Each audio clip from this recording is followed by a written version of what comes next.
తప్పేంటి, నేను చేసిన అన్యాయం ఏంటి?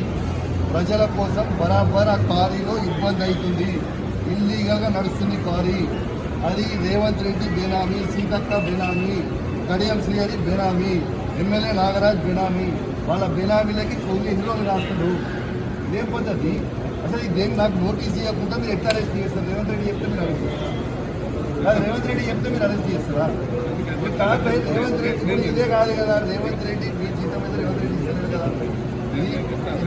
ఇదేం పద్ధతి? ఇది పద్ధతి కాదు కదా. ఇదేం పద్ధతి? ఇది పద్ధతి కాదు కదా. ఇది పూర్తిగా అన్యాయం. రేవంత్ రెడ్డి గారు పెట్టుతున్న అక్రమ కేసు ఇది. కమలాపూర్ మండలంలో గుండేడ్ గ్రామంలో ఇల్లీగల్ మైన్ నడుస్తూ ఉంది. ఇది ఆయన రేవంత్ రెడ్డి ఆధ్వర్యంలో సీతక్క, తర్వాత కడియం శ్రీహరి, ఎమ్మెల్యే నాగరాజ్ గారి బెనామీ. ఖచ్చితంగా నిలదీస్తాం, ఖచ్చితంగా అడుగుతూనే ఉంటాం, ఊకునే ప్రసక్తే లేదు. మీరు చేస్తున్న అన్యాయం.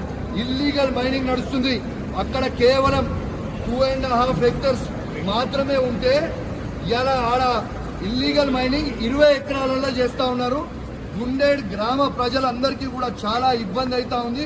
గుండేడ్ గ్రామ ప్రజలు మొత్తం కూడా ఇబ్బంది పడుతూ ఉన్నారని చెప్పి కూడా ఈ సందర్భంగా తెలియజేస్తా ఉన్నాను. ఆ ప్రజలు ఇలా హెల్మెట్లు పెట్టుకొని మరి చేసే పరిస్థితిగా ఉంది.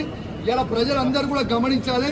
ఇలా రేవంత్ రెడ్డి గారు చేస్తున్న అక్రమ అరెస్టులు, అక్రమ కేసులకి నువ్వు రేవంత్ రెడ్డి గుర్తుపెట్టుకో. నువ్వు ఎన్ని కేసులు పెట్టినా, ఎన్ని బెదిరించినా భయపడేది లేదు. నీ సంగతి తప్పకుండా చెప్తాం, ఖచ్చితంగా ప్రజలలో చెప్తాం, ఖచ్చితంగా చెప్పే ప్రయత్నం చేస్తాం. జై తెలంగాణ, జై కేసీఆర్.